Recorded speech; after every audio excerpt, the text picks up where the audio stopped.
The following contest is set for one fall.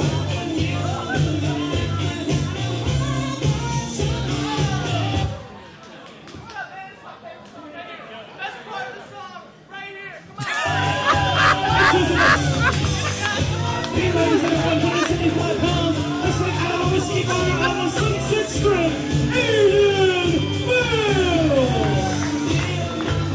The resident hair metal rocker of IWC, it's Aiden Vale.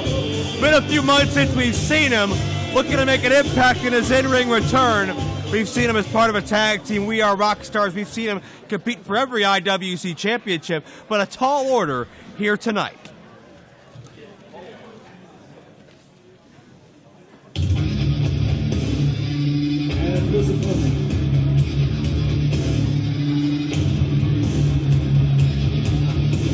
Well, the mood just changed.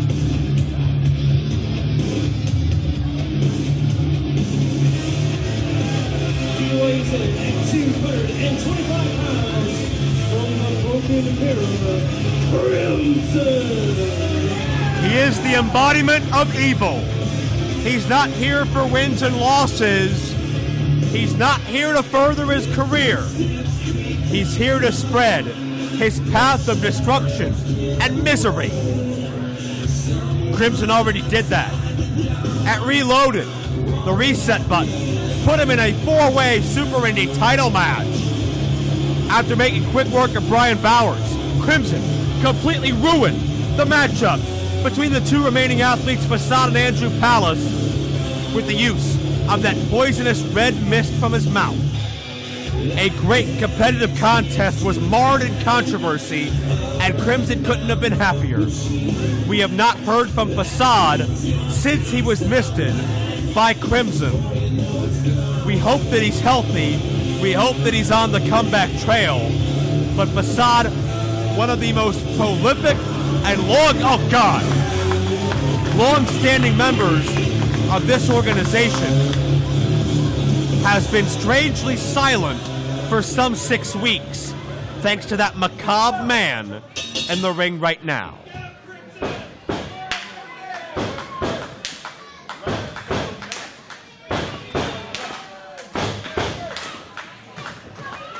Aiden Vale trying to pump up this crowd, pump himself up.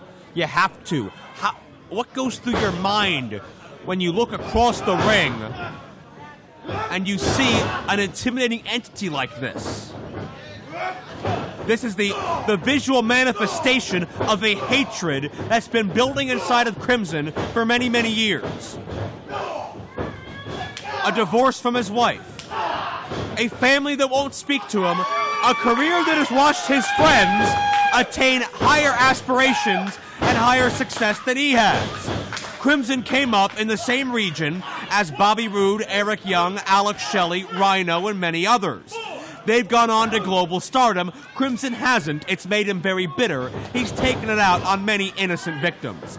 Aiden Vale, perhaps the latest, but Aiden Vale, don't ever underestimate this man's fight. We've seen Aiden in many a main event before, competing above his experience level. If Aiden could pin Krimson, Aiden's right back in the mix. But Krimson, with so much overwhelming power, Krimson also responsible, to the injury to Big Asylum. Krimson, the reason Asylum is not here tonight, Asylum was jumped in a locker room, and we understand it wasn't just Krimson. Our IWCWrestling.com staff did some research, unearthed a video, and we understand a gentleman named Warchild has joined what Krimson calls the Dead Wrestling Society. Krimson's group of soulless beings, as Krimson finds too. And Warchild, formerly known here in IWC for nearly a decade as John Boland, who was one of the most intense and dangerous competitors on his own, but now with Krimson guiding him, I have some very, very negative feelings about what this could mean for the rest of the IWC roster. Look no further than Aiden Vale for a demonstration.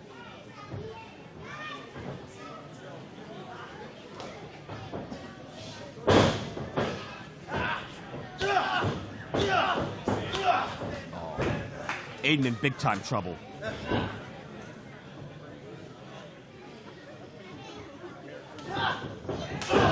And Aiden swinging for the fences.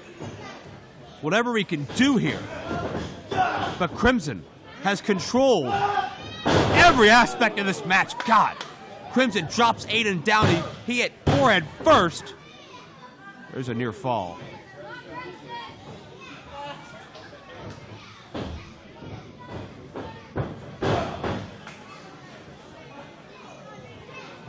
My God. This is relentless. And Aiden can compete with anybody on this roster. He's pinned John McChesney. He's taken Facade to his limit. Zema Ion. But he's being completely dominated by Krimson. Jeez. That knee to the sternum, Aiden may be seriously injured. By the time it's all said and done, that could... No. And I'll give all the credit in the world to the heart of Aiden Vale for staying in this fight. But, man, it's uncomfortably one-sided.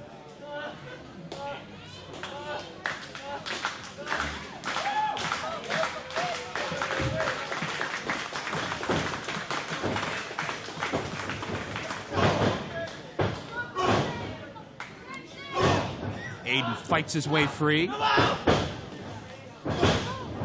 Trying to quicken the pace. Aiden with a takedown.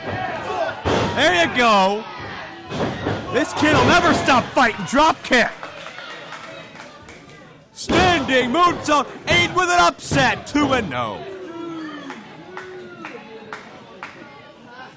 And Aiden's got a chance. This is the longest we've seen Krimson in a contest. He got himself intentionally disqualified because he'd rather hurt people than win the Super Indy title. Oh, no. Well, Krimson was... That's his signature move, the witch's wheel. Krimson terrorized Prime Wrestling in Cleveland for years and years. The second-to-last Prime champion.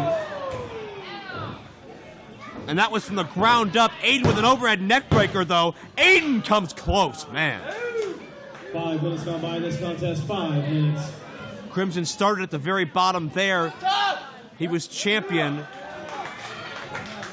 less than 3.5 years later, dominating the likes of Johnny Gargano and M-Dog Matt Cross, going toe-to-toe with men like Rhino. Krimson's capable of doing so much damage in IWC. I can only hope Aiden can stop him before he gets too powerful. Facade and Asylum already on the victims list. Aiden may have bruised his tailbone. And Krimson takes advantage with the witch's wheel. And Krimson claims another. Here is your winner, Krimson.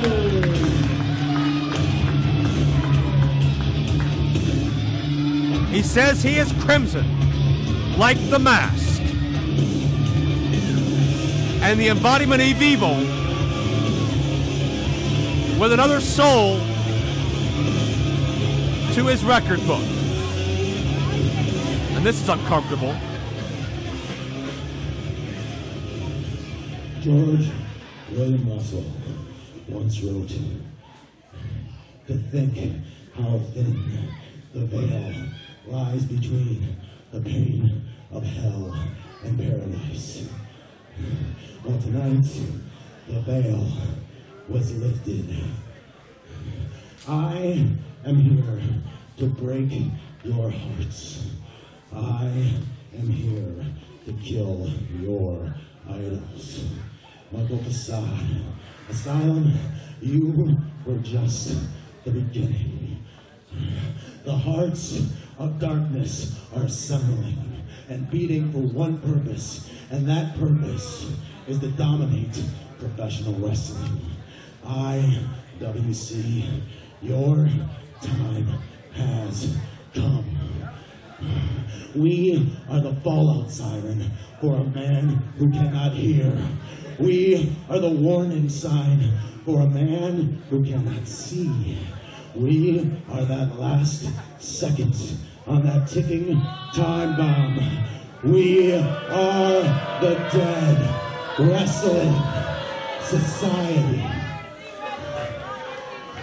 The clock is ticking. The dead is rising. The rapture awaits. Crimson like the mask. The Dead Wrestling Society. Cryptic words. And Crimson taking Aiden Veil with him. What did Crimson mean by the veil between pain and paradise has been lifted, and where is he going with his opponent? The Dead Wrestling Society grows stronger.